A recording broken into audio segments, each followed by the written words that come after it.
होगी और सभी को विवाह का निमंत्रण है हमारी तरफ से, परिवार सहित सबको आना है। बोलिए चंद्रमौली भगवान की जय। और बारात लंबी चौड़ी होनी चाहिए, पूरे खानदान सहित बारात में आना चाहिए और समय पे। चालाक लोग सिर्फ आधे घंटे आरती के पहले आते हैं, मगर भक्त लोग 5 बजे आते हैं, तो सब लोग समय से आइए।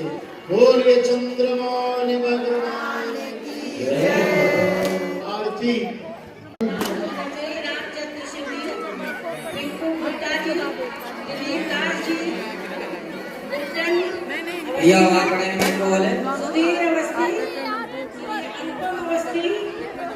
निर्मला अग्नोत्री,